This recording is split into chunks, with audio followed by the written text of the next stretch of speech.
Hello and welcome to another episode of the Portrait Profit Show. My name is Jim Landers, and it is my mission to uplift portrait photographers to make a great income doing what they love.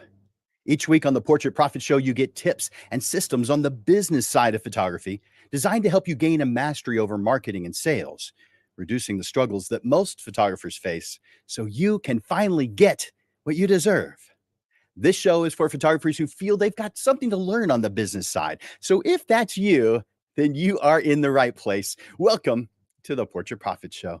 The Portrait Profit Show is brought to you by Digital Pro Lab and Landers Photography School. For Digital Pro Lab, Amanda and her wonderful, fantastic team. Man, if you haven't worked with Amanda and her team, you have to. They make you look like a hero. They are people who love doing what they do. They are career people, not just someone working a minimum wage job who's not really happy to be there. Nope. These people love what they're doing and they make you look like a hero. They make it easy for you to do your printing. And if you haven't done any printing on your work, oh my gosh, you think you've gotten a lot out of photography so far? Wait till you start printing. Reach out to Digital Pro Lab at digitalprolab.com and experience what Amanda and her fantastic team have to share with you. And of course, Landers Photography School, my school, where I teach photography, both the photography side and the business side. It's just interesting, though, over the past several years, I've really come to love the business side. And so the majority of my clients actually are on the business side now, but I've got over 200 class titles. And so chances are I've got something that will benefit you. Reach out to me at Jim at landersphotoschool.com or just go to landersphotoschool.com. Jim at landersphotoschool.com. I look forward to talking to you about it.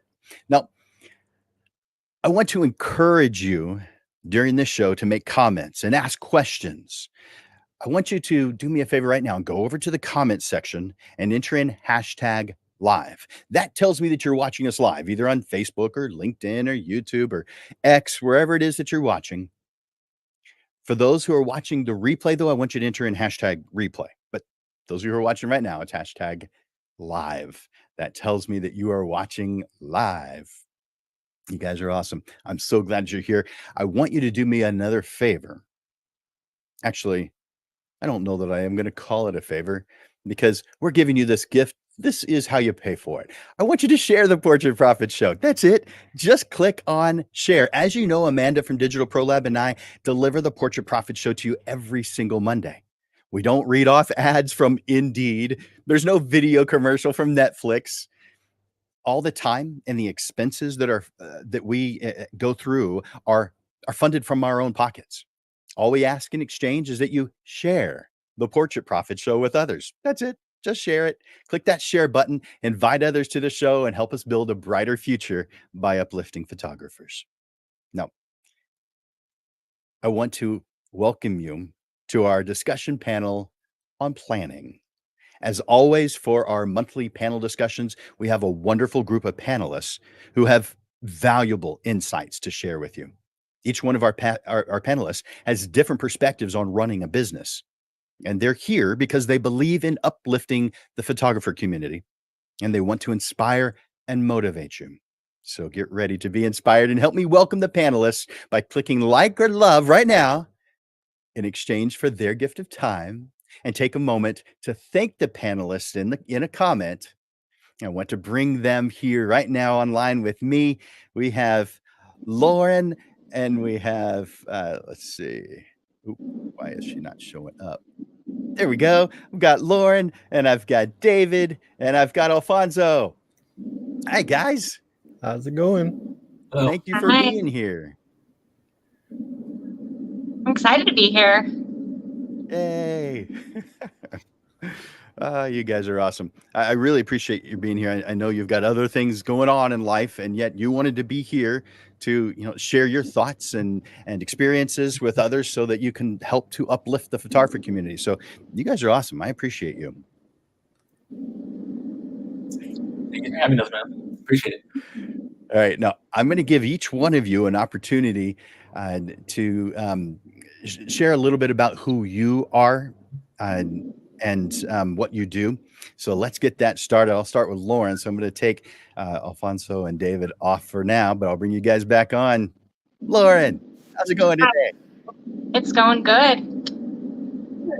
So a little bit about me. I'd like to know a little bit about who you are and what you do. I own Loyal Lens Photography. It's a photography business that centers around animal rescues. I've been in the animal rescue community for about 6 years now, and for the past 4, I've served on the board, and I still do fundraising. And I've noticed that photography can make a difference with animals getting adopted. So I use my skills to help these animals get adopted and do marketing photos and fundraising. And yeah, that's a little bit about what I do photography wise. I am also a mom and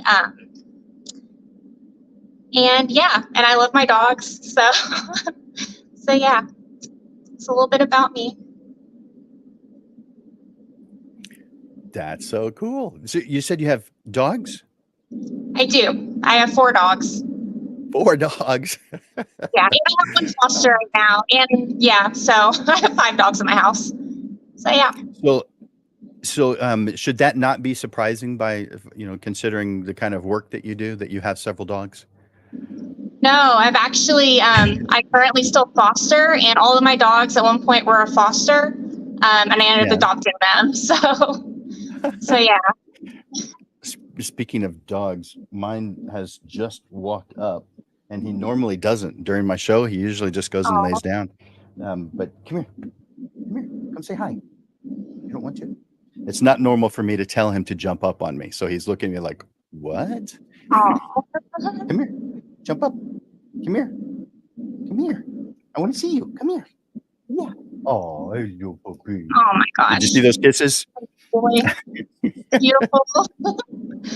Sweet. Is it just his name is one? Gray. Is Gray? Sorry? Yeah. Do you just have 1 dog? Just one. Mm-hmm. Okay. 1 dog and 1 cat.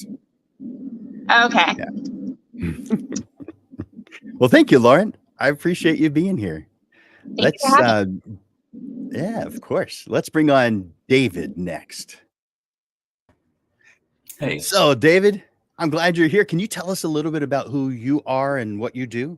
Yeah. My name is David. I'm the owner for the David Enriquez Photography.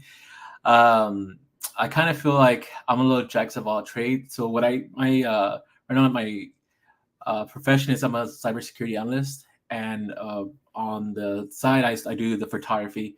The reason why I started the photography on the side was I kind of want to keep that creative side, a clock ticking, and just to be continuously being creative, no matter what type of services I provide. One thing I do want to mention that's pretty cool about Lauren though, because I actually have 6 cats, so that's pretty awesome that what she does on it. But yeah, I've been doing it for a couple of years now on it.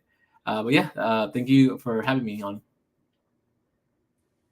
Well, thank you for being here. I appreciate you taking the time to, out of your busy life to be here to help other photographers. So thank you. So let's bring on Alfonso next so he can tell us about his work. Alfonso, can you tell us a little bit about who you are and what you do? Yeah, absolutely, Jim. You doing okay today? Yeah, absolutely. And you? Fantastic. Yeah. We are Camera 64 photography and videography. We do both photos and videos. We started in 2006, and it was a venture that I started on my own. And then I quickly decided that I wanted to start a website as well. So that's where Camera 64 came from. And I started the website 2 years later. So basically, since 2008, our website has been up and running, and it's been great for us. The website is a real important part of what we do, and a lot of our customers come from there. We started off in the photography business as a photographer for sporting events. That's basically how we got started. We did football, basketball, and we worked with many different youth organizations here in the San Antonio area for years and years. And there was a decline, so we had to kind of reinvent ourselves. And so I kind of spent more time getting into event photography. So I've been an event photographer since probably about, I want to say 2015, 2016 is when we started to make the change. And now we basically specialize in quinceañera and wedding photography. That is the main focus of what we do.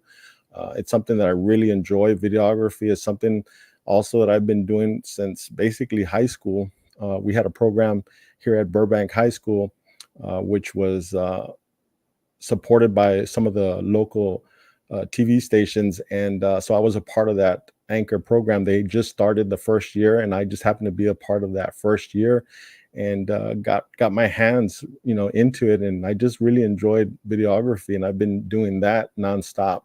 I added photography actually to the videography to create Camera 64, and it's been going great. It was a tough start in the beginning, but I think the more years that I've stuck in it, it's allowed me to continue to have customers that return, year after year, which has been fantastic. I have no complaints about my photography. I really love what I do. Oh, and one last thing, Jim, is that we just had a newborn into the family, our first grandson. Oh, So congratulations. That has made it very difficult. The last couple of months have been very difficult for me to get through. But yeah, we've been able to get through it. And now we're starting to kind of get back to the photography a little bit more, pushing towards that direction. That's fantastic. So have you already chosen what they're going to call you, or are you going to let them choose what they call you? Oh, yeah. No, I think I'll just let him choose. Although I do just like Grandpa. I think that works for me. And I keep pushing Grandpa because I want him to say Grandpa first. So I'm hoping that works out. We'll see how that goes, Joe. I love it. I like that. That's funny. All right. So first question is going to you. So I'll put that up on the screen so everybody can see it. But did you start your business with a plan? And if so, can you describe it? And if not, looking back, do you think that starting with a plan would have been beneficial? No, absolutely. I did not start with any plan. I think I was like probably 90% of photographers out there. When we get into it, we have no idea. Like we're totally lost. You have no direction. YouTube wasn't a thing back then. When I started in 2005, 2006, I think YouTube was just getting underway. But no, I had absolutely no plan. And could I have benefited from a plan? I believe so. The biggest thing is to avoid some of the pitfalls that you make, especially in the beginning. Some of those things are making the correct contacts, when you talk to, because when you talk to more organizations, you're not sure if you're talking to the right person, and sometimes you'll get pushed aside. That was one of the things that I had to really learn, is to speak to the right people, people that were actually in charge of what was going on. That was the first pitfall. The other one was buying gear that you didn't need. I realized that pretty quickly. I started with I think it was a Canon XSI, and I had it for maybe 6 months. And when you first start, I was making a lot of mistakes. The pictures were just horrible, to be quite honest, Jim. I think we've all been there, right? We start and we get these horrible pictures, and we're thinking, oh my gosh, it's the camera. So I immediately upgraded to a T2i, and then after that, I took the liberty of really learning the camera. I mean, really breaking down and getting all the basics squared away in my head, and actually knowing how to apply it. And once I actually took the time to do that, then I realized that the camera has nothing to do with it. Absolutely nothing to do with it. I mean, sure, having nice lenses will help out, but in the end, 99% of what you want to get done, especially like what we were doing, which was team photography, you could do it with the T2i. And I did it with a T2i for about 8 years. I didn't upgrade after that. I added a second T2i, but I stayed with that T2i, and I worked it to death, actually. You're supposed to only have, I think it's 100 shutter count for maximum life for those, and I pushed both of those to well over 200,000, and that turned out to be something that I wish I would have known from the beginning, because I wouldn't have spent money on stuff that I really didn't need, or really wasn't that important to what it was I was trying to do. One of the questions that I often get asked, for people that are new, is they'll ask me, "Hey, Al, what's a good way to get started?" And I always go back to basics. Always go back to basics. It's kind of like comparing it to Michael Jordan, right? He would work, he would shoot free throws constantly over and over, and he made certain that anytime that he was in that basic position of being able to shoot a free throw, be able to do it without thinking about it. That's the same thing in photography. You want to know that camera backwards and forwards, so that way you're able to figure out the situation and get it done. Basically get it done. As far as the financial parts of it too, some of the mistakes that I made in the very beginning was keeping too much of the money for myself. I think that was another thing that I had issues with, is I would make larger sums than I had ever made for myself previously from other jobs, and taking that money in and just thinking that, oh my gosh, this is all for me, I get to spend this however I want. That was the other mistake that I made in the beginning, not putting enough away. So that's another thing too, is I tell people, even if you from a business aspect, if you haven't set up a business for yourself, you still want to put money away for yourself, anywhere from 15 to 20% of what you're bringing in at all times, because it's just so important. And I think that's a mistake that a lot of people will make in the beginning, but absolutely vital. That's a lot of good stuff. You got me laughing though when you got well over 200,000 on your T2i. Man, talk about pulling every drop out of a value out of a piece of equipment. I'm impressed. Yeah, I shot a lot. If you ever shot any kind of sports, you know what I'm talking about. I mean, yeah. I could put 15,000 shots in a weekend on a baseball tournament for Friday, Saturday, and Sunday, and just have it going the entire time.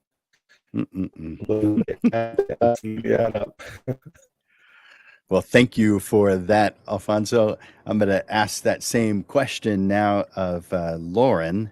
So let's bring her on. So, Lauren, can you tell me about starting off? I mean, did you start your business with a plan? I did. I've had the hobby of photography for many years, but I started out being focused on the rescue side of things and using my photography with that. And so I had the plan kind of formulating and everything over time. And so I went in with what I wanted out of it in mind with everything.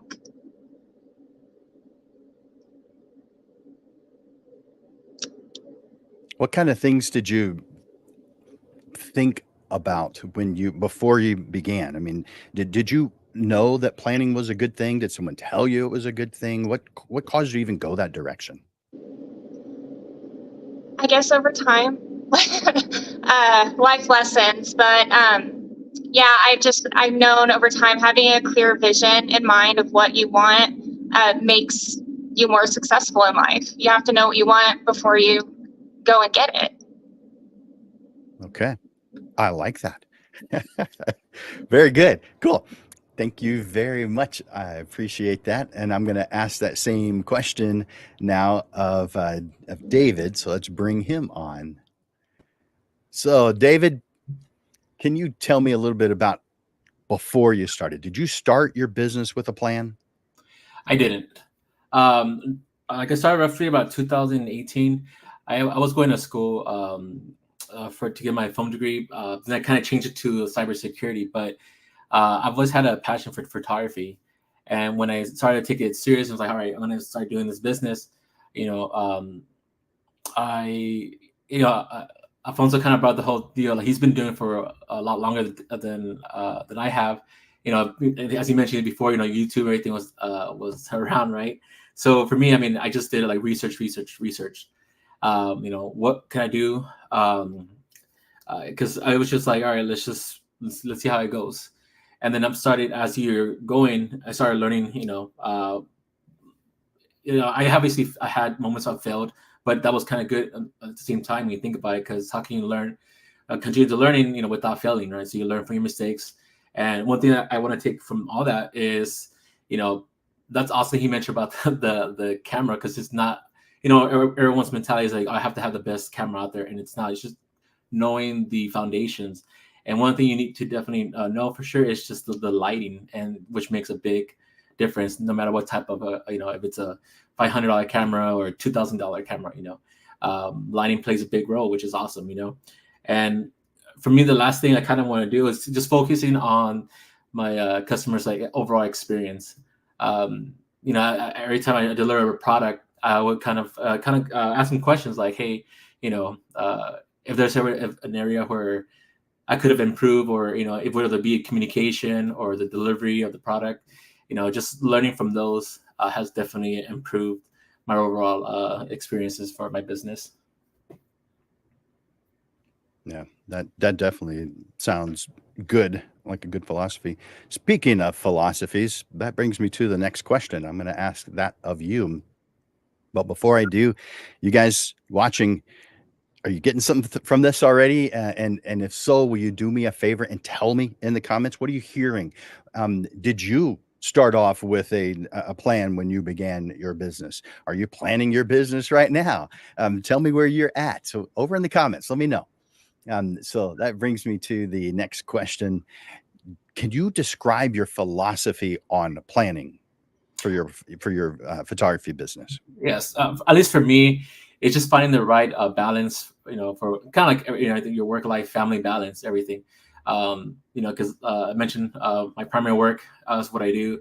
One thing that definitely has helped me out a lot is, the CRM.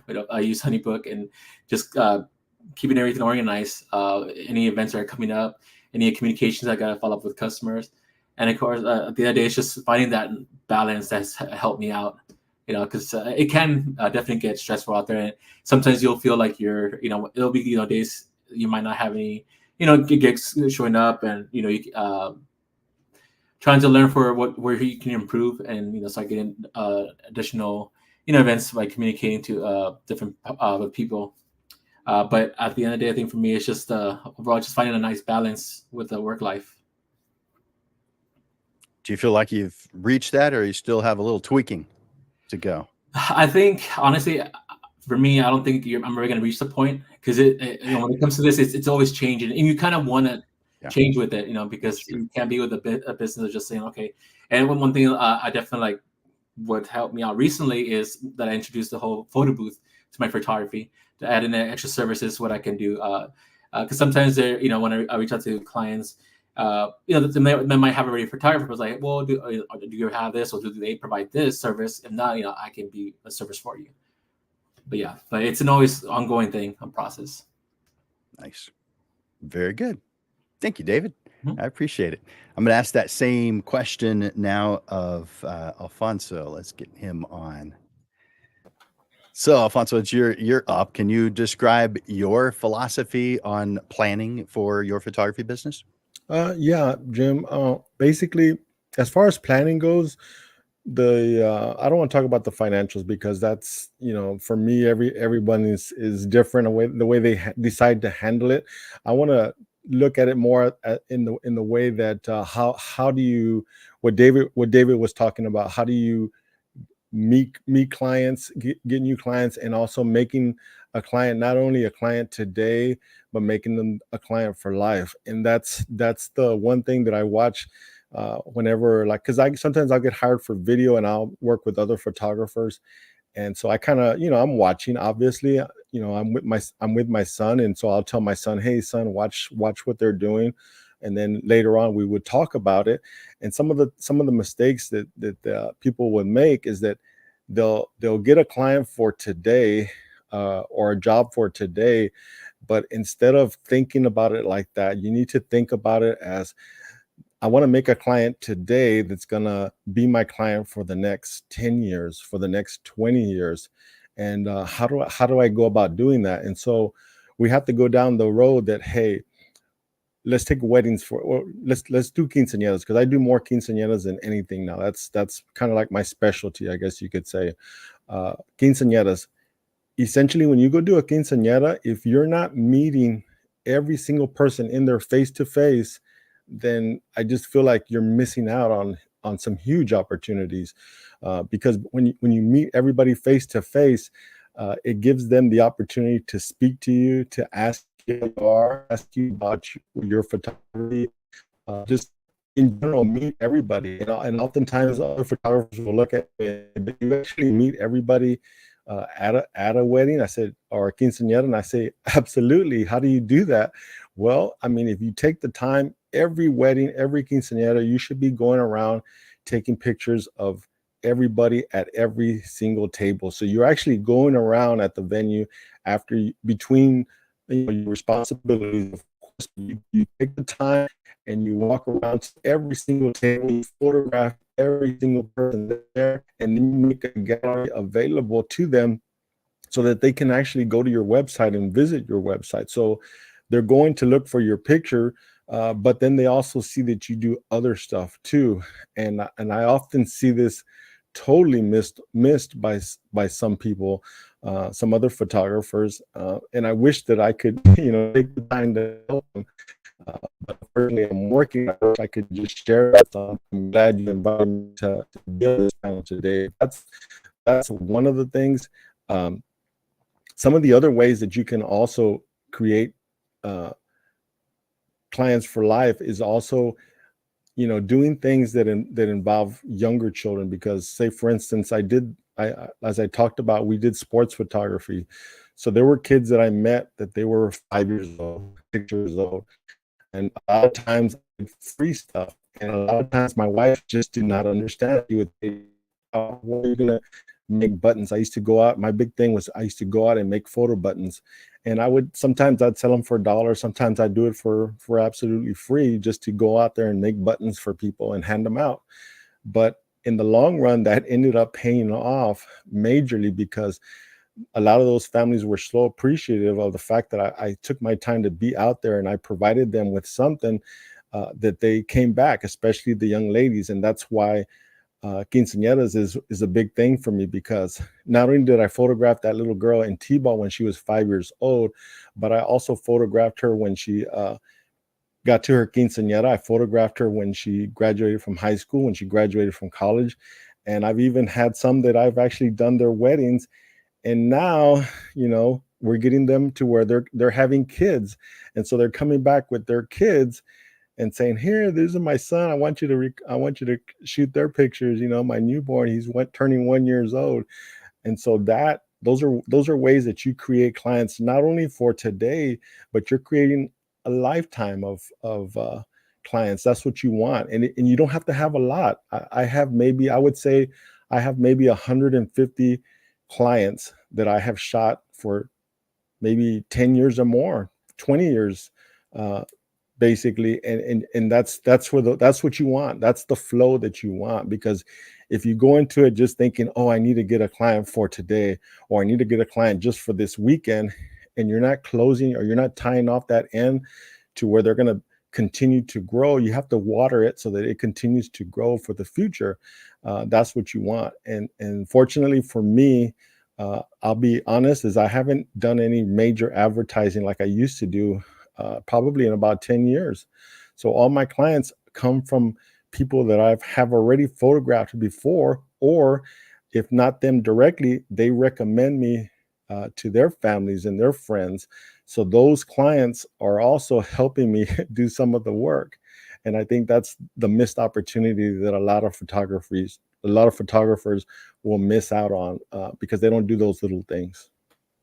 Makes a lot of sense. I mean, that's intelligent to, one part of the planning is to plan to be with these people for their entire life. I mean, that's, and you made a point, you haven't done advertising in about 10 years. Something that I tell my students often is the most successful photographers are probably ones you have never heard of, because they're no longer doing any marketing. They're no longer doing any advertising. They don't have to, because they are getting enough business from what they have already accomplished. Now, it doesn't mean that it's always that way, because like, let's say someone's a wedding photographer only, it's a onesie. If you're only doing weddings, you don't choose to do anything else. Okay, well, you don't have repeat clients. The person who hired you last weekend is not going to hire you next month. Unless they're getting a divorce. Oh man, I've got a story, but I'm not going to share it now. Thank you. I appreciate it, Al. All right, I'm going to bring on Lauren next for that same question. So, Lauren, can you describe your philosophy on planning for your photography business? Well, I want to start off by saying that I'm actually taking notes from Alfonso. He has a lot of great advice. He's been doing this a lot longer than I have, and I absolutely love getting different perspectives. My biggest philosophy going into things is to do what brings you joy, and always trying to get back to your community. I do feel like, you know, having a business, you need to, of course, make money, but you need to also have that time to volunteer and be able to contribute to the community, because that's where you live, and we all need to, build upon that. And I think being a part of that is really important. And if you're not doing what you love, then, what are you doing? So yeah. Totally agree with that. Do what brings you joy. I wrote that quote down. In fact, that was it wasn't exactly the title, but it was close to it, of a Portrait Profit show that we did several months ago. So totally on board with that one. Do what brings you joy. Yes. Nice.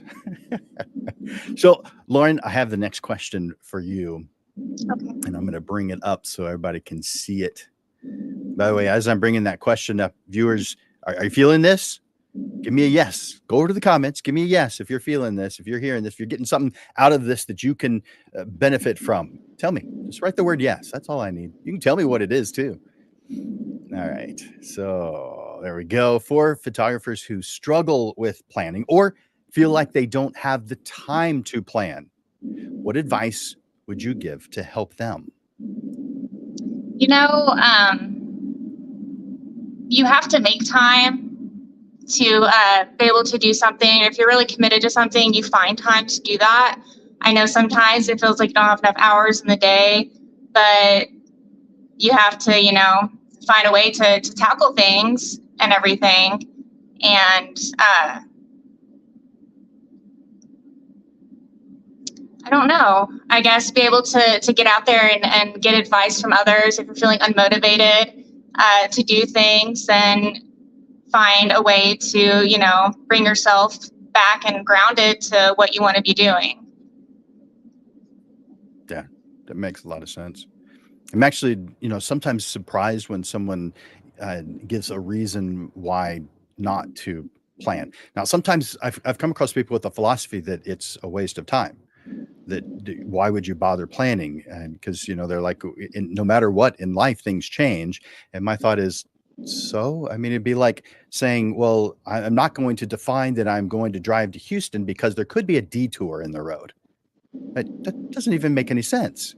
So yeah, of course there's going to be detours in the road, but we have to make time to plan what ideal is for us, what we're trying to head towards. So I agree with what you just shared. Exactly. Thank you, Lauren. Yeah. All right, I'm going to ask that same question now of, let's ask David. So David, for photographers who struggle with planning or feel like they don't have the time, what advice can you give to help them? Let me start off with, I always love that part when it comes to no matter what you do, that I don't have time. Everybody has 24 hours. The way I always picture it is there's always going to be someone who's actually busier than yourself, no matter what you're doing. Now you need to really structure yourself. Start off with small, achievable goals. For instance, for me, is get like a calendar out, start writing down, a time frame. Let's just say you work a 9 to 5 job, and you have that the lunch. It'll be 30 minutes or an hour, and schedule that time. Let's say I go lunch at 12 o'clock. Well, I'm gonna every 12 o'clock, every day or every other day, I'm gonna post on my Facebook business. Structuring your time, it's what's going to be important. But again, set up those small attainable goals, because once you're able to do that, because sometimes when you try to set your goals for they're almost unachievable, you feel like a failure. And then sometimes people say, I don't want to do this anymore because it's just not worth it. It's best to just start off something small, achievable goals, and prioritize your tasks. Maybe on the Sunday, beginning of the whole week, start writing the things to do and things you want to try to accomplish for that week, and then prioritize what's the most important things you want to take care of to the least important, and then from there start scheduling it out. And getting some sort of structure would definitely help. With anything, whether it be photography or just life in general. You're trying to maintain, family time and personal and business and all that. But I think that's how I keep mine. It's just I use a calendar and time where we all have smartphones. I mean, things that need to be for reminders. I use my phone. I ask Siri, remind me this day, this time, for this reason, or whatever. And there's really should be no reason why we should not have a structure for us, to be successful.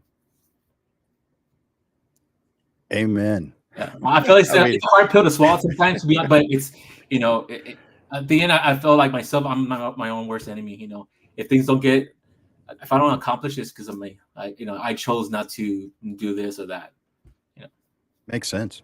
And I like your idea of pull out the calendar and just put some stuff on it. I mean, it's one of the things I tell my students is to plan their year. In fact, last week's episode of the Portrait Profit Show was about planning 2025.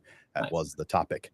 And so what I recommend is they pull out a calendar and start off by writing down the days they don't want to work for whatever reason. Maybe it's, an event. Maybe it's a family member's birthday.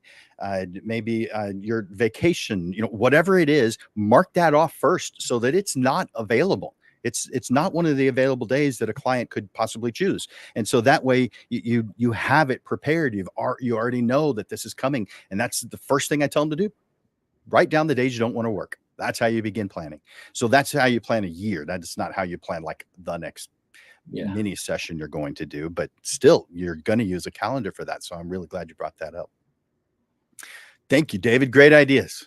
I appreciate that. So let's ask that same question now of Alfonso. I'll bring him up. Alfonso, what are your thoughts for photographers who struggle with planning or feel like they just don't have the time? What advice can you give them? I absolutely understand the sentiment, because for me personally, in the beginning, like I said, I talked about my struggles in the beginning, and a lot of it had to do with the fact that, I jumped into photography. I wasn't really sure about, I had done some in college before, but I really couldn't wrap my head around everything. But there's no substitute for time, for taking the time to learn the basics. There's just no substitute. I can be kind of straightforward sometimes, and I will share that, and some people don't want to hear that, but yeah, you have to make time. Basically, you got to make time. If I had my wife sitting here next to me, she would absolutely tell you that, hey, he spent way too much time learning the craft. Because it was, I would say, for me personally, it was about a 2 to 2.5 year process. What I mean by that is that the basics, really understand, really being able to wrap your head around, being able to understand what every single setting on your camera does, what adding flash means, the posing aspects, everything to do with being able to produce a good picture. There's no substitute for time. You have to put the time in. There's no way to kind of round back. You're going to take time. It's very rare that somebody's going to pick the camera and film within 6 months or even a year. For me, I'm a slow learner. big time. I have to.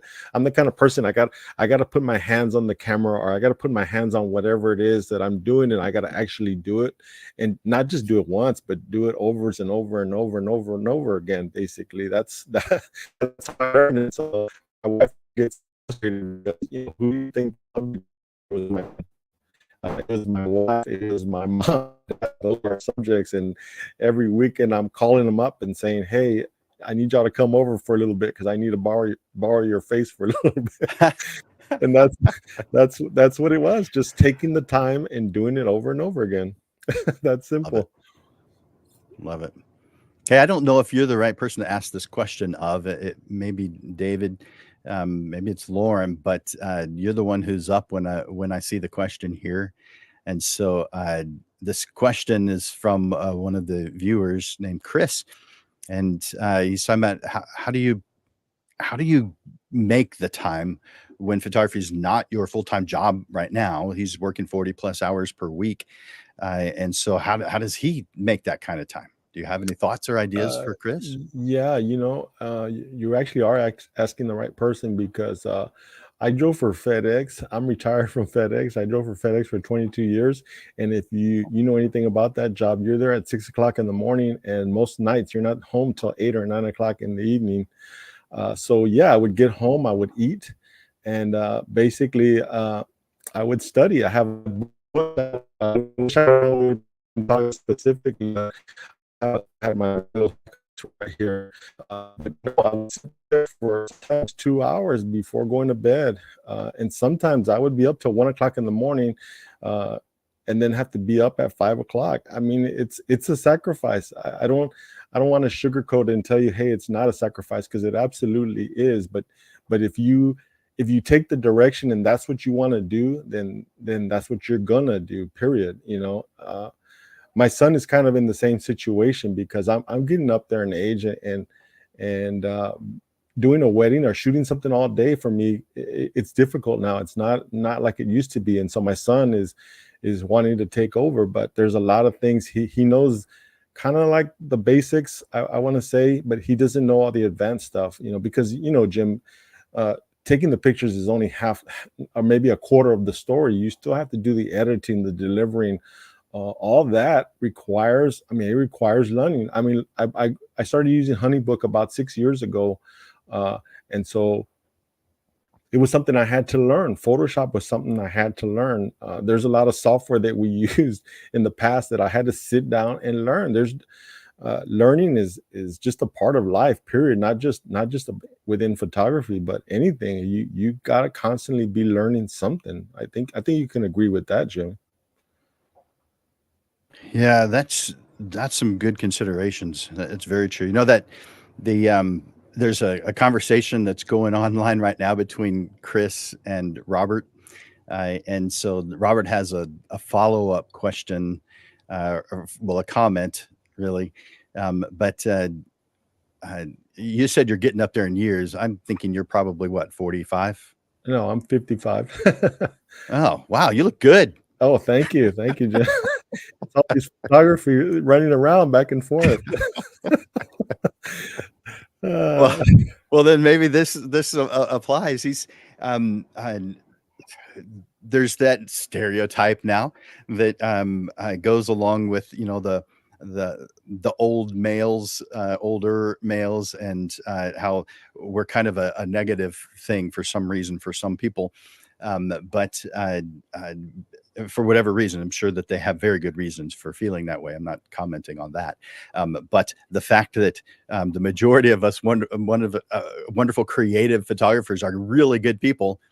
What about when we have to deal with this kind of thing? With quinceañeras, maybe you're not dealing with that, but maybe you are. Do you have any thoughts about that that's online right now or on the screen right now? Yeah, well, I'll tell you what, Jim, in the beginning, I'm going to go back.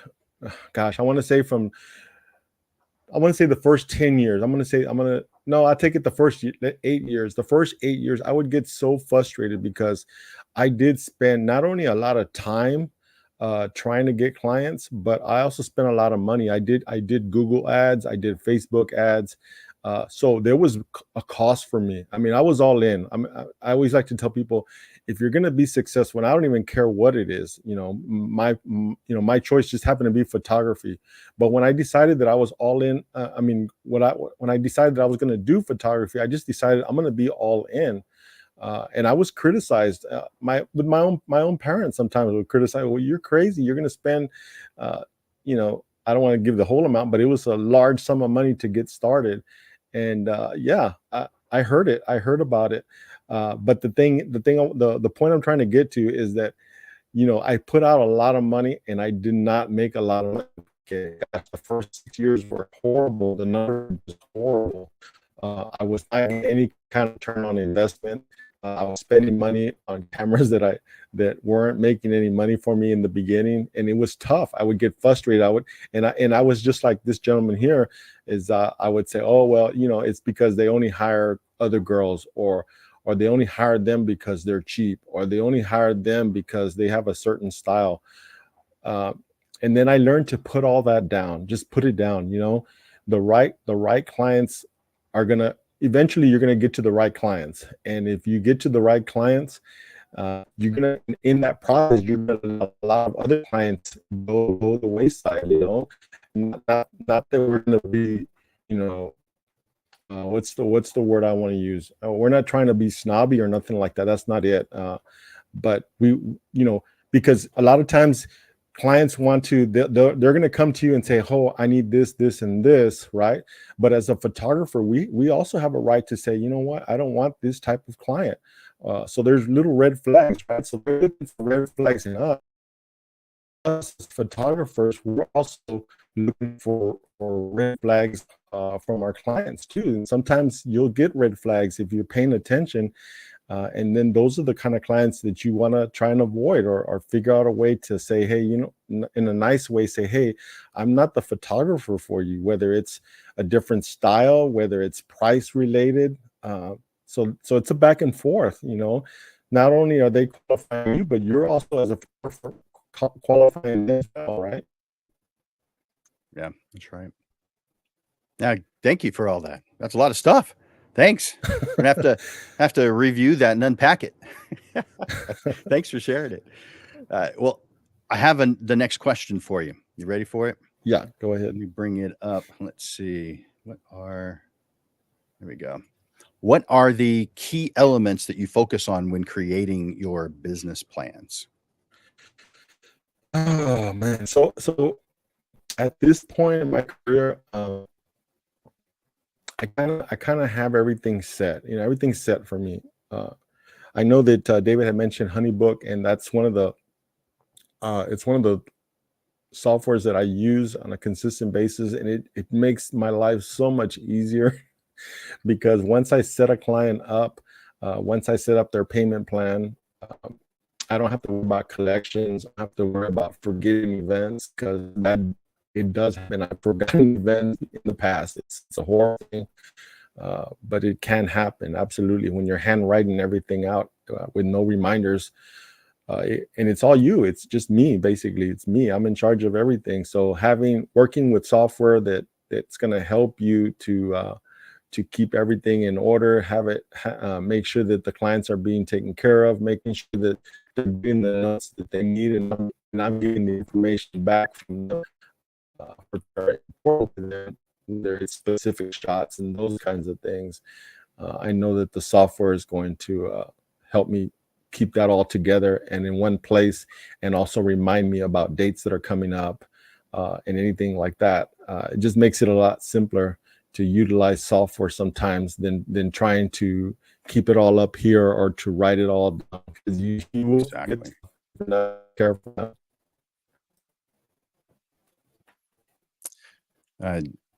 Wow, the connection just froze. I don't know if that's just me, but it looks like it just froze. But nope, it looks like you're back. Did you finish, or were you in the middle of saying something? No, that was it. Well, I guess it's a perfect time for it to freeze.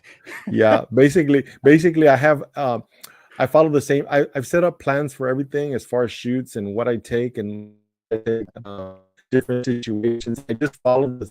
Once you take time to set all that up for yourself, You just every single time do it the same way, unless something presents itself that's a little bit different. Okay. Then I'll make adjustments, obviously. Good. Well, thank you for that. I appreciate it. Mm-hmm. Let's ask that same question now of Lauren.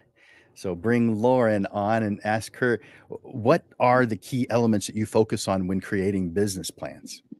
So when I decided to start my business, I sat down and I created a mission statement, which is, just a brief summary of my purpose and what I'm about. And then I focused on marketing and trying to get to my target audience. And I went out there and I built my portfolio because I think that your work needs to, be shown. And I would like to think that, I know that question was asked about, how do you get clients when you have people who are just recommending other people? And I think looking at portfolios and looking at your work is becoming more popular now. I feel like less people are, just going by who, someone is popular with when it comes to stay-at-home moms and everything. But I think, the key to, starting your business and making it successful is working on your quality of your work, building a portfolio, and just marketing really hard. I hope to be, able to one day not have to worry about marketing and just be known. But when you're first starting out, it's really important to get yourself out there and take up opportunities to do things. If there's an event that comes up or rescue, it's like, hey, could we get some photos of an animal? I'm going to try to be there and I'm going to be taking photos and I'm getting that experience. And so I'm trying to take advantage to grow within myself and do, what I want to do at the best of my ability.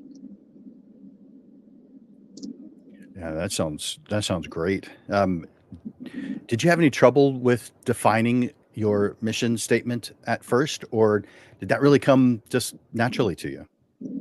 I reworded a few things several times. It does take a while to come up, with something that you're, happy with. But yeah, it was a lot of, I don't like that. I'm gonna, mark that out and rewrite it or say it to myself and everything. And just I know what I want, but be able to verbally express that and show that on pen and paper it can be kind of challenging. So yeah, I guess there's some challenges with that, but knowing what I want kind of comes easily with what I'm doing. But a lot of my clients, they have 4 legs. So so yeah. Love it. Well, great. Thank you, Lauren. I appreciate that. All right, let's ask that same question now of David. So I'm going to bring him on. So David, can you share with me a little bit about what key elements that you focus on when creating your business plans? I think for me is my top right now would be marketing, because what's the point of having a website, having all these fancy gadgets if nobody knows who you are or what type of business you and business services you provide. So yeah, doing my research in marketing, and there's so many companies out there that will help you and assist you depending on what you're looking for. And one thing where I'm struggling and trying to find what fits in my business right now is, I'm gonna give an example. At least for me, for my business, my most successful time is running during the holidays. I offer Christmas mini sessions, and I've been very successful year after year in that. And the way I've been successful in that is through Facebook ads. As I mentioned earlier, I started doing the photo booth as additional to my services, and I did the same thing, the Facebook ads, and I've seen that not necessarily the clientele, but the hits are not as much like it was for the Christmas portraits. So trying to find the right marketing and how I can try to push, because right now my main focus is to push in the photo booth. So finding out the marketing aspect on that too, how can I push this service? But at the end of the day, going back to I'm gonna put this when you're starting off, you definitely need to have some sort of planning. And one of the main things you need to do is the type of services and the products you be offering. Start writing down everything, like how much you want to charge for different types of packages. During that time when I started, I kind of went around and started looking at what the locals were charging. Again, at the end of the day, what's important is making sure the quality of work matches. Know your worth, right? So you make sure the amount that you're charging, you're not undercharging yourself. Know what you're worth. How do you know what you're worth? That's a good question. So the way I like to think, for me, it's just the overall product itself, honestly. So how can I put? When I was researching the prices, right? So then I started looking at individuals, and I try to learn. Okay, this is the type of service they provide, and I try to look at their portfolio. At that point, they're like, you know what?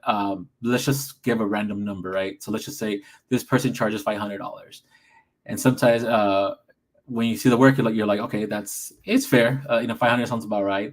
And then you see some other individuals who are like, oh, they're charging 1,500. I'm like, the quality of work looks like the $500 of the of this person. That's the way I was picturing it. So when I see when you're looking at photographer, like the weddings or quinceañeras, and then you see the prices, like they charge, I don't know, let's just say 2,000, and then you see their work, you're like, you know what, I agree. I'm willing, and I kind of feel, but this is gonna off topic. I feel the same way when it comes to like eating out.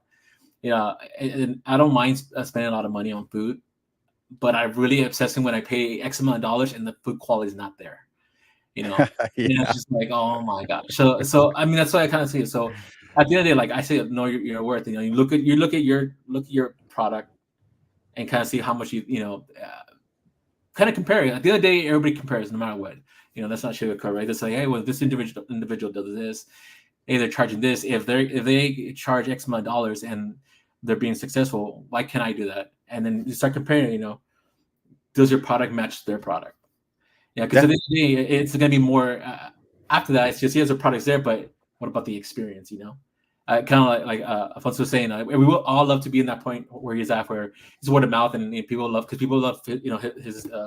his product, his services. That's why they always come back to him, and that's the most important thing too. Is the overall experience you provide to the customer, and that's been very successful on my part too. When it comes to the Christmas sessions, they'll actually reach out to me and say, "Hey, are you going to do it this year?" And then sometimes I felt like they started reaching out to me is because I stopped doing it. Because COVID happened, right? So I wasn't doing it in 2020, and then they'll ask, "Hey, 2021, like, are you doing it?" It's like, not just yet, because we're still going through that thing. So, but again, everything takes time. It's not just just the photos itself. It's going to take time, and all those hours that you research, all that time that you've done has to incorporate what they're paying for you and for your services. Yeah, you're right. I mean, the experience is a huge amount of the value, but it's interesting to me when a piece of popular advice when talking about pricing is price based on how much you're worth. Well, beauty is in the eye of the beholder. So is how much you're worth. And so it really comes around to not being very usable advice, because that restaurant that you went to that you weren't real thrilled with, but it was expensive, someone else thought it was the best thing they've ever had in their life. Yeah. So therefore, we look at other photographers and we're judging and comparing. I say, what a waste of time, because it doesn't matter. It comes from here and who you're trying to attract. Yeah. And so I think you're worth what your ideal client thinks you're worth, and everyone else irrelevant. So therefore, to me, looking at the photographers is certainly a curiosity, but it isn't beneficial in helping me choose my price. In fact, the way I teach my students is price is based on math, not on feelings. And I actually have something that proves it. We're not going to go into that today, but I have something that can actually prove that that's the case. But math plays the biggest role in determining price. Now, that math is based on what you want out of life. And so there are some feelings based there, but those are your feelings, not others. You're not comparing. It's only you and the people that your loved ones that matter to you. So how do you feel about my surface level description of what I shared Yeah. about pricing? No, definitely. It makes sense. Now, actually, I kind of want to touch base on what Chris commented in the last about how do you entry level then move up in experience and price. It's the last one. So I think on that one, where did I hear? Yeah, it's like I forgot where I heard this, and it kind of makes sense. So let's just say you start at whatever. Let's just say $300. I'm starting a random price. Let's just say you charge $300 for your service. And if you're getting a lot of clientele at that point, then I feel you're in that point where you guys start charging, extra. So, because at the same time, I almost feel like, you don't want to burn out yourself, right? So I just feel like once you're at that point where you're getting a lot of clients for whatever dollars you're charging, I kind of want to get your perspective. What do you think about that? So, again, it can be a random number, but I feel like if you're starting to get so many business where it's like, why not, charge extra so you can start kind of filtering out those type of clientele that are willing to pay more for your type of service? Well, it's definitely a good question, and it is different based on the kind of work we do, the kind of clients that we choose to work with, and what our personal goals are. And so answering that in the general might be difficult, but answering it in the specific is quite easy. So, if I were to ask someone, ask a photographer what their goals are, if the prices that they have right now don't even give them the potential to reach their goals, well, there's a serious indicator that their prices are probably too low, or that they need to make some other type of change. It doesn't always necessarily mean a price change, but it means something has got to change, because it would be like only getting 5 gallons in your tank and expecting to get from San Antonio to Austin. Yeah, you got gas in your tank, but it won't get you there. So therefore, it doesn't matter that you've got gas in your tank. You could have none and be able to equally reach the goal. Because in fact, it'd be better that you didn't even leave. So, so you put yourself in a more difficult situation when you have a price that's too low. Now, Chris asked a follow-up question. Mm-hmm. But if you move up in price, will you not upset people? I changed his word just slightly. When you won't do the same for what they had before, and I'll address that, and then I'll let you. So, will you? Yes, but they weren't your clients. So therefore, if you upset people who weren't your target market, then what even difference does it make? But that's also why I recommend photographers not starting off low. That's not something I'd personally recommend. I recommend that they start off in the place where they're supposed to be, so that they attract the people they're supposed to attract. Why build up why put a whole lot of effort into a bunch of people who aren't your target market? You're going to be increasing your price to the amount you're worth. Why not begin there, and then you attract the people that you want right off the bat? Now, maybe right at the beginning you get some kind of a discount or something. Okay, I can see that as a variable to placate that concern. But I believe we need to begin with the end in mind, not begin with the beginning in mind, which is where most photographers start. They begin with the beginning. The other photographers are charging low price. I'm going to charge a low price. Why begin with the beginning? Begin with the end in mind. That's Jim's opinion. What do you think about that? So for me, I do have this a client that I've been with them. It's funny, I've seen them kind of grow. Like they hired me when for their daughter's Sweet 16.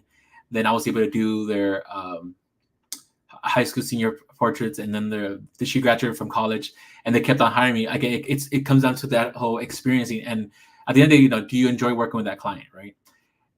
For that specific reasons, for me, when I did increase my prices, I didn't necessarily increase the prices on them, just because, again, I enjoy working with them. They knew the type of product that we were receiving, and I just felt like, for me, it's like, hey, you were there for me in the beginning, so I'm kind of, and I don't do that for every specific customer, but I do have one client that and to this day, I don't give them the full prices like I do on my, to everybody else on it. But again, it kind of does make sense, if you really don't want to start too low. But yeah. Cool. He did ask a follow-up question, but I think I need to move on to the next panelist. But thank you so much, David. I appreciate those thoughtful responses. All right, so I'm going to ask the same question now of Alfonso. Bring him on. So Alfonso, what number 6? Let me put up that question here. Wait a second. I was supposed to ask him the next question, wasn't I? Yeah, that's fine. But I wanted to piggyback on what y'all were talking about. Okay. Because here's the thing, photography is all about story, right? That's what the story. So what what my advice to new photographers, if they just absolutely just picked up a camera yesterday and and tomorrow or the next day they're wanting to go out, don't even charge anybody. That's what I would do is I would just have that camera with me all the time, and any opportunity that presents itself, just go and shoot, and you'd be surprised. Like, Jim, I'm going to tell you, when I first started, I was charging maybe $100, okay, $100. But here's the thing, any opportunity that presented itself, I would show up, I'd shoot the pictures, I'd put them on a USB drive and hand it over to them, and I would say, look, I'm new to this, but I'm looking to buy this new camera, which at the time I think was a 1D3 or whatever. This is a $6,000. I'm looking to buy this camera, and I'd hand them the USB drive, and I say, whatever this is worth to you, that's what I want. That's what I want you to give me for it. And there were times, I'm not kidding you, there were times where I got $400, $500, and I wasn't even charging that, but because I came with the story, and just the enthusiasm of being there to shoot that event, that it paid off a lot of times, more times than none, to not charge them at all sometimes, and just tell them, okay, this is the story, this is why I'm doing this. And you would get some big returns sometimes on that. So and not only that, but when you're new, if you're making mistakes, if you're not charging them, then there's no expectations, right? You eliminate all the expectations, and then you're just having fun. And if you come with your story and you share your story, then that's where you get the money from, I think. Yeah. Thanks. I appreciate that. I mean, that's there are a lot of good ways to handle these situations, and they aren't the right way for everyone, but that's a great thing that they aren't the right way for everyone, because if we were all doing the same thing, we would be pretty boring. Absolutely. This wouldn't be fun and exciting like it is for most of us. I know not everybody agrees, but it's fun, it's exciting. So thank you for that, Alfonso. I'm going to bring Lauren on next. So, Lauren, did you want to, as Alfonso did, piggyback on that those thoughts that some of the viewers had, or did you have a thought of your own that you wanted to add? No, I feel like y'all covered a lot of it and everything. With pricing and everything, and you also have to look at how long you've been doing stuff, and inflation. So after that too, if you had a client 5 years ago and you charge more, I mean, that's to be expected with anything when you're buying anything. So the price is going to be more. So look, that's a good point. Photographers, some are they're paying a lot of attention to that. But I'd say a lot don't pay attention to inflation, other than now this is from my own experience in visiting with lots of photographers. I'm sure you can imagine. Something they do about inflation is complain about it, but I don't see them increasing their prices. I mean, everything else is costing more. Why is their photography not costing more? It's supposed, if the amount that you're charging today is the same amount that you're charging 5 years from now, there may be a good reason for that. So I'm not directing my attention to those. But if there's not a good reason to just go with the flow and increase your prices regularly, what would be the reason somebody wouldn't? And should that increase in your prices be part of your planning process? How do you feel about that? I mean, if you don't have to, you don't have to. It's all about, what you're doing as a person. I mean, photography is an art, and every artist is different. And so if you don't have to, great. But if you do, your clients, they'll understand that. And so, like you said, if someone doesn't agree with it, then they're not the person for you. I mean, there's a lot of people in the world. And so you can have clients, and you can make it in life, and you can upset people, or people might not agree and go with someone else. That's okay. You have the next person. So, That's good.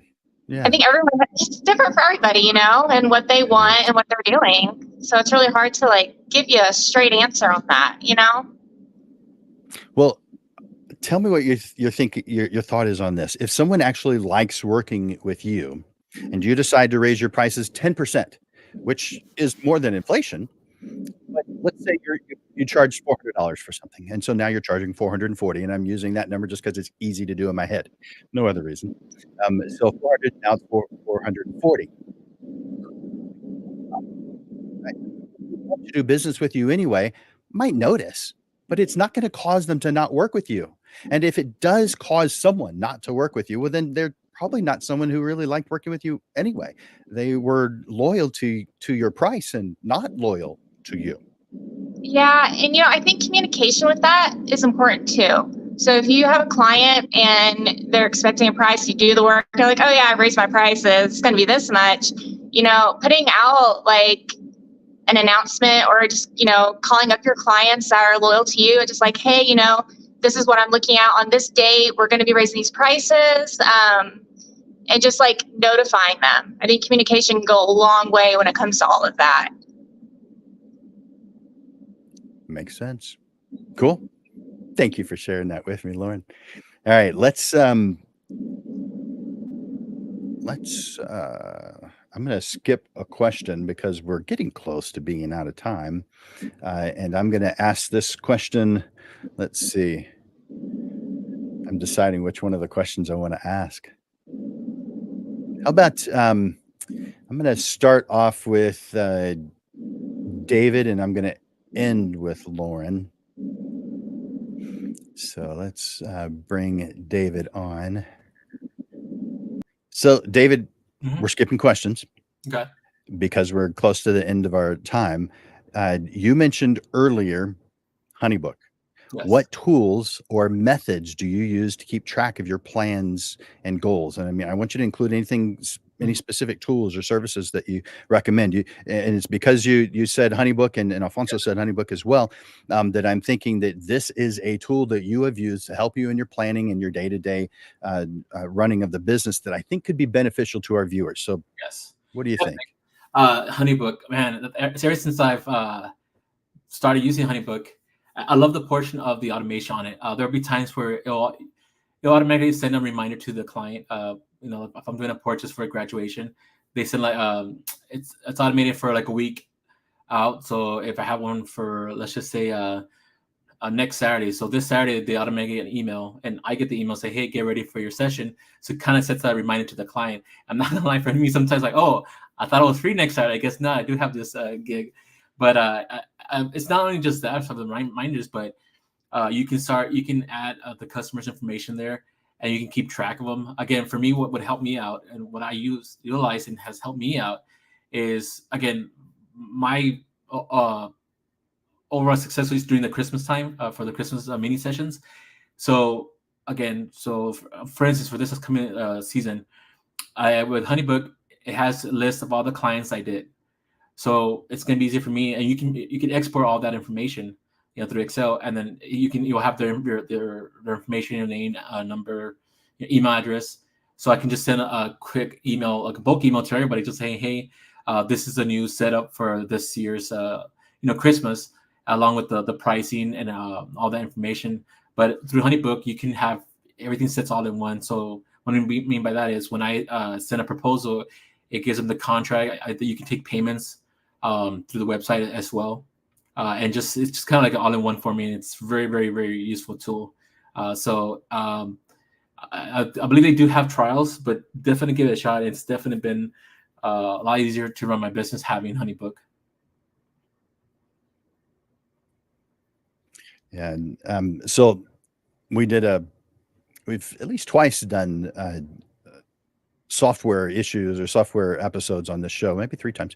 And 2 of them have been specifically about CRM programs. There are a bunch of them out there. Yeah. And HoneyBook is in the top 5. I'm not going to say, what's the best, because that would be just like saying what's the best looking person. The beauty is in the eye of the beholder. The CRM program, the client relationship management program, that's best for you is best for you. It may not be the best one for the next person. But using any of them is better than not using any of them. Yeah. Would you agree with that statement? Oh, for sure, yes. Because it's made my life easier and be able to run the business a lot smoother, while having a HoneyBook to be part of it. Now, some people would say, but doesn't that cost money?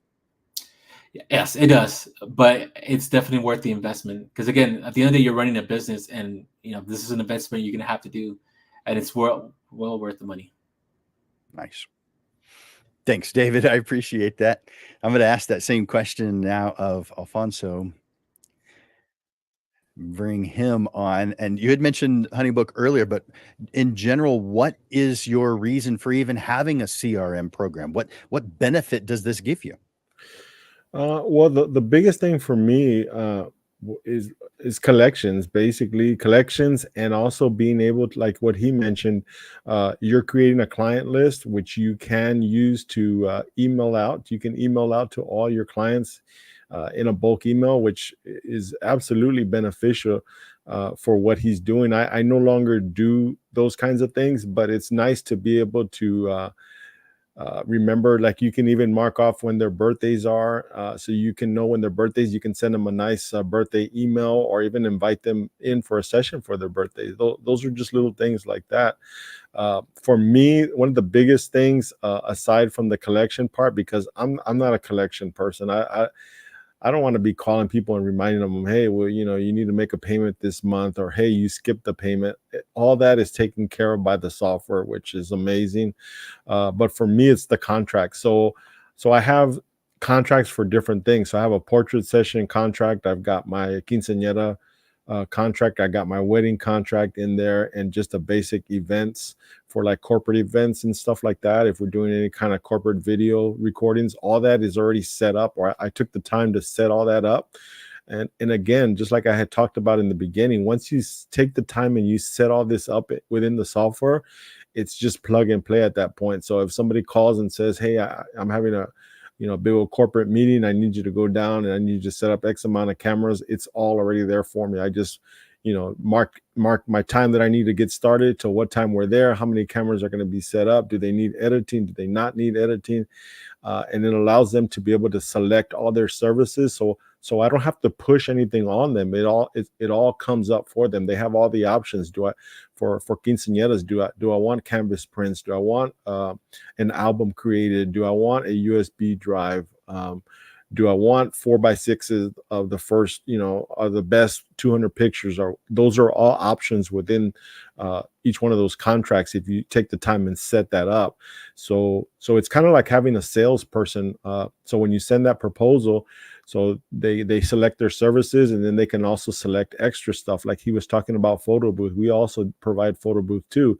I don't mention it. It's not something that I mentioned, but it is within the proposal. It's something that they can select. And so if they decide that they want to hire us for that photo booth as well, aside from the photos and the video, then as soon as they select that, I know that I need to hire somebody to come in for that night and take care of that photo booth for me while I'm photographing or shooting video, whatever it is that I'm doing. But those are all options. And so it takes away all the sales part of it, because sales can be tough too. Sitting down with clients, some clients absolutely want to meet with you, and there's other clients who just don't want to meet with you. They will book you online. You send them the proposal, they'll make all their selections, and then you won't hear from them. They'll make their deposit, and then every month they'll make their monthly payment, and then I won't hear from them until probably 2 weeks before their event. They'll just call in, okay, I just want to verify that you're going to be here. Yes, Mr. Yes, ma'am, we're going to be there. We have you set up for this time. So at that point, I'll just, in one phone call, I just go back to that contract, and I can go over everything they selected, and with confidence read it back to them, and then they feel that their obligations are going to be met. We're going to meet all the things that they want us to do for them. So that's what makes the software amazing for me, because there's sometimes you know, I'm getting older, so I forget stuff. I'll forget to present, you know, hey, do you want an album? Or I might forget to present that we have a photo booth, but the software does all of that for me, and that's the advantage of using the software. Nice. Yeah, thank you for sharing that.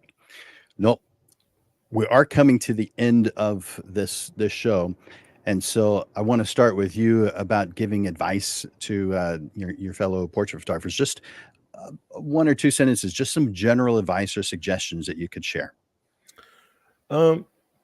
So, gosh, for portrait photography, we shoot a lot of portraits. I think that the biggest thing for me is making it more than photography, because at this point I think everybody's a good photographer, and if they're not a good photographer, they can absolutely become a good photographer.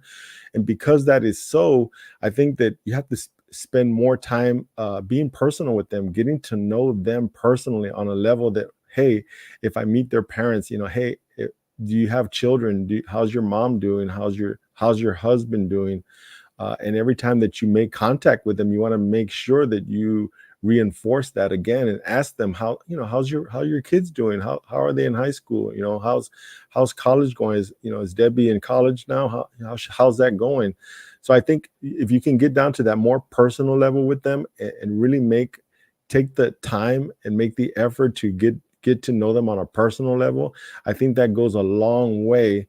Not to say that all the rest of the stuff that we do as photographers is not as important, but I think that being able to get with them and make a connection with them, I think is super important, absolutely important, something that you have to be doing.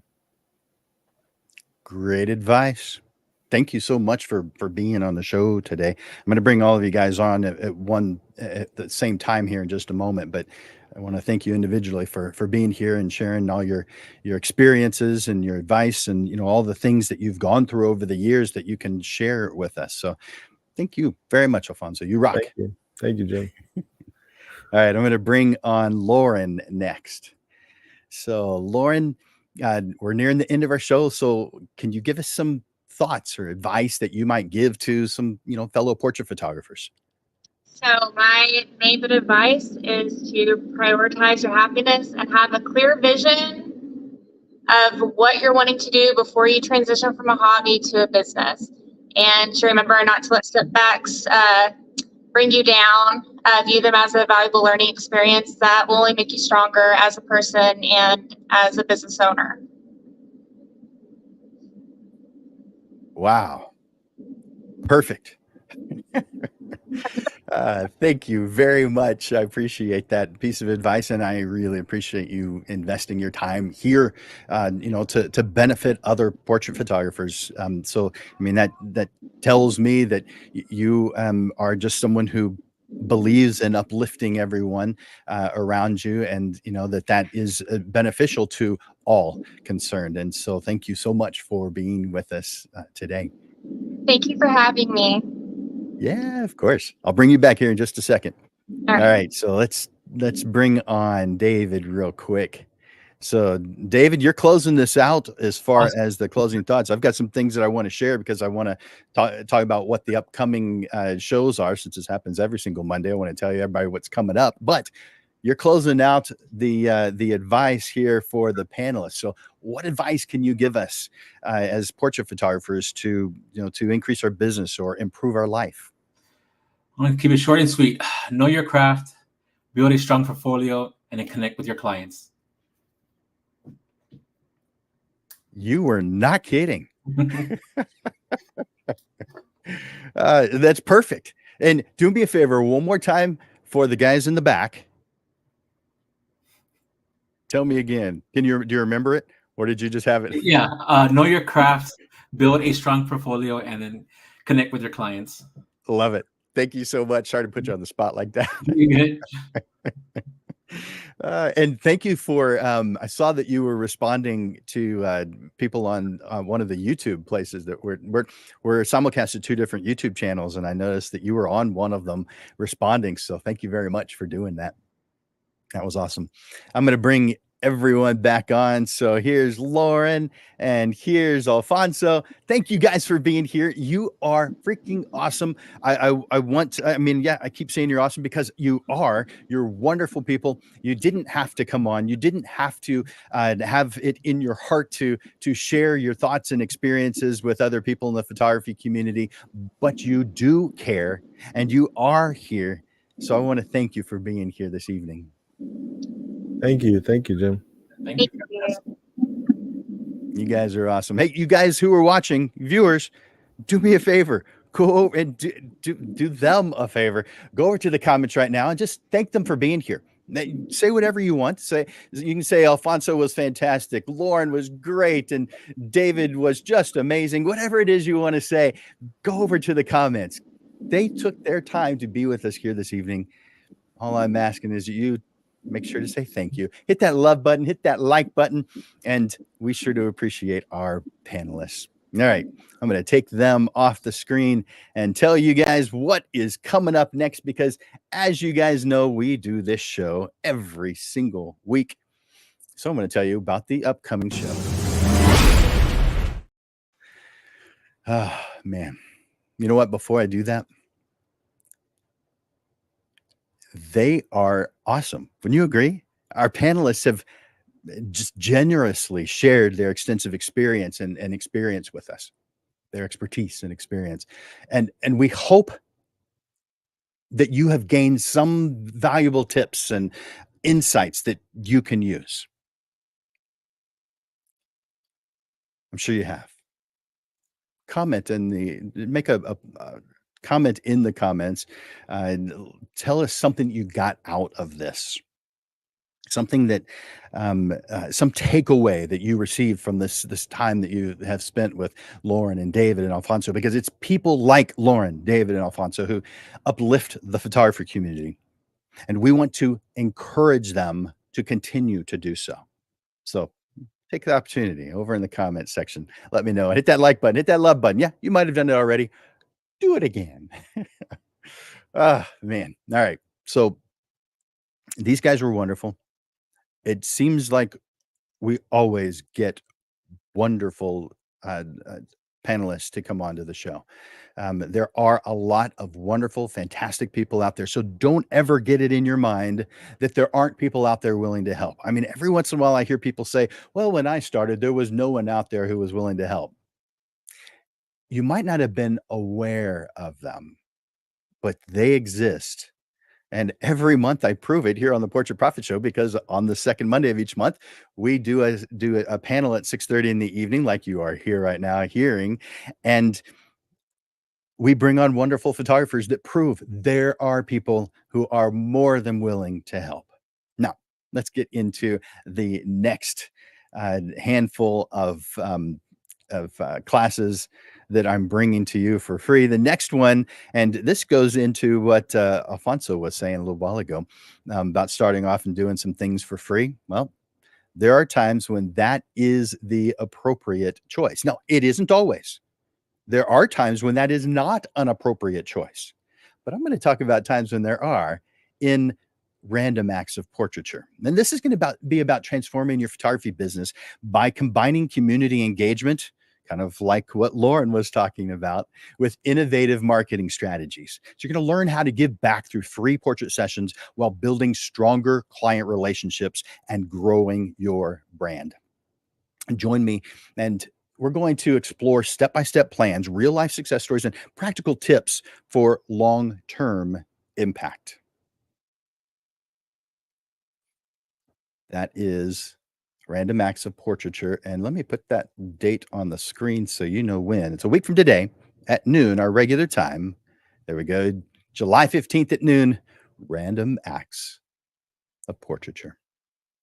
Now, the next one, a week from next week, so 2 weeks from today, July 22nd, quick tips for selling extra equipment. Now, not everybody has extra equipment, but if you do, you can turn unused gear into cash. So you're going to get some really good quick tips for selling your camera equipment. You're going to discover how to choose the right platform, choose your gear, price your gear competitively, and ensure a smooth, profitable sale. Transform your unused equipment into new opportunities. So that is July 22nd at noon.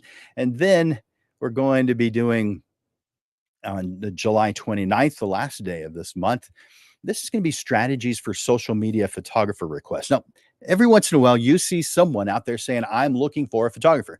I'm looking for a high school senior portrait photographer, a quince photographer, a wedding photographer, a boudoir. There's lots of different types of photography, of course, but you see someone out there on social media who is giving a photographer request. And you also see the 111 photographers who responded. Now, what are the odds that number 78 is the one that got chosen? It's not very good. Even number 7, the chances aren't very good. So why do photographers continue to do that? Now, there may be a very specific reason. It could be because their marketing efforts could use a little tweaking. But if you're using that as a tool to help get business, this course, this particular lesson is going to cause you to stand out and get booked. So, have you ever felt like your responses to social media photographer requests just get lost in the crowd? Of course. You're going to discover how to stand out and capture the attention of potential clients with tailored strategies that go beyond the usual replies, which you see all the time. I'd love to work with you. So would the other 110. Join us to learn how to turn these opportunities into booked sessions. Now, on August 5th at noon, we're going to be doing from limitations to opportunities, breaking free from what's holding you back and unlocking the potential in your business, and discover practical ways to turn limitations. I didn't change that. Turn your limitations into opportunities for growth. So tune in live, share your thoughts, and let's redefine what's possible. All right, so I've got more, but that's enough for now. We have just completed, and I didn't mention this before, and I really should have mentioned it. This is show number 175 for the Portrait Profits Show. Yep. Amanda Dominguez at Digital Pro Lab and myself, Jim Landers at Landers Photography School, have put together 175 1-hour plus Portrait Profits shows for you since right around the middle of COVID to uplift the photography community. And we don't see any end in sight yet. Who knows what could happen in the future, but 175. What do you guys think about that? I'm pretty impressed with that number, if I do say so myself. As we bring today's show to a close, I want to express my gratitude to our distinguished panelists for sharing their wisdom and experiences with us. Their journeys have opened our eyes to new paths for our own success. Photographers, lens legends, as I like to call you, let their stories be a reminder that our profession is more than capturing moments. It's about creating legacies for both your clients and for you. Photographers aren't just members of some profession. We leave a mark on the world through the stories we tell and the memories we immortalize. We are the guardians of moments, the crafters of heirlooms, and the architects of history. As we move forward, armed with the insights and inspirations from our wonderful panelists, let's challenge ourselves to push the boundaries of creativity and professionalism. Let's commit not only to enhancing our skills, but also to nurturing the bonds that make our photography community a source of strength, innovation, and collective achievement. Thank you once again to our panelists for their generous contributions. And thank you, Lens Legends, for your time and attention here today. And thank you for the efforts that you make to be such an amazing portrait photographer. I encourage you to like and share the Portrait Profits Show. And of course, tune in to the next live stream a week from today at noon. Together, Lens Legends, we help each other achieve our goals and make a difference in the world through our passion for portrait photography. For Landers Photography School and Digital Pro Lab, this is Jim Landers, and I'm bringing you the weekly Portrait Profits Show. Until next time, Lens Legends, keep thriving, keep growing, and keep making your mark on the world of photography. I look forward to watching you grow. You guys are awesome. Appreciate you. Bye for now.